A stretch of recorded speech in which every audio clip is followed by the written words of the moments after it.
नमस्कार दोस्तों, शारदीय नवरात्र की आप सभी भक्तों को हार्दिक शुभकामनाएं। दोस्तों, शारदीय नवरात्र में माता के 9 स्वरूप होते हैं, यानी कि दुर्गा माँ के 9 रूप, और हर दिन एक रूप अलग होता है और उसी की हम विधिवत पूजा अर्चना करते हैं। आइए जानते हैं नवरात्र में दुर्गा माँ के पहले स्वरूप यानी कि माँ शैलपुत्री की ये पावन कथा। दोस्तों, इस पावन कथा को जो कोई भी भक्त ध्यानपूर्वक सुनता है, माँ माता रानी उसके घर में 9 दिन तक वास करती हैं और साथ ही उसकी मनोकामना को पूरा करती हैं। तो आइए सुनते हैं माँ शैलपुत्री की ये पावन कथा। दोस्तों, माँ शैलपुत्री सती के नाम से जानी जाती हैं।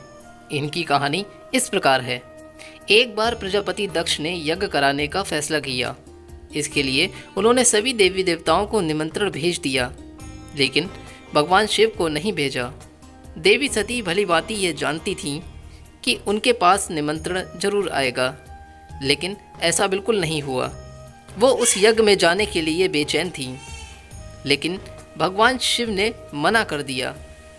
उन्होंने कहा कि यज्ञ में जाने के लिए उनके पास ऐसा कोई भी निमंत्रण नहीं आया है और इसीलिए वहाँ जाना उचित नहीं है। सती नहीं मानी और बार बार यज्ञ में जाने का आग्रह करती रहीं। सती की ज़्यादा जिद करने के कारण भगवान शिव ने मजबूरी वश आकर उन्हें यज्ञ में जाने की अनुमति प्रदान कर दी और माता सती शिव जी की अनुमति को पाकर यज्ञ के लिए प्रस्थान कर गईं। माता सती जब अपने पिता प्रजापति दक्ष के यहाँ पहुँची तो देखा कि कोई भी उनसे आदर और प्रेम के साथ बातचीत नहीं कर रहा है। सारे लोग मुंह फेरे हुए हैं और बातों में व्यंग है और सिर्फ उनकी माता ने स्नेह से उन्हें गले लगाया। उनकी बाकी बहनें उनका उपहास उड़ा रही थीं और हंसी कर रही थीं और सती के पति भगवान शिव को भी तिरस्कृत कर रही थीं। स्वयं दक्ष ने भी अपमान करने का कोई भी ऐसा मौका नहीं छोड़ा। यह सब ऐसा व्यवहार देखकर माता सती बहुत दुखी हुईं। अपना और अपने पति का अपमान वो सहन ना कर सकीं और उनसे बिल्कुल भी यह अपमान सहन नहीं हो रहा था। और फिर अगले ही पल उन्होंने वो कदम उठाया जिसकी कल्पना स्वयं दक्ष ने भी नहीं की होगी।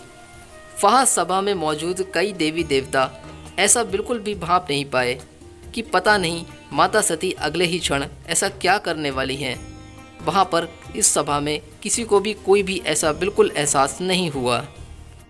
माता सती ने उसी यज्ञ की अग्नि में खुद को स्वाहा करके अपने प्राण त्याग दिए। भगवान शिव को जैसे ही इसके बारे में पता चला तो वो बहुत ही दुखी हुए। दुख और गुस्से की ज्वाला में जलते हुए शिव जी ने उस यज्ञ को तुरंत ध्वस्त कर दिया।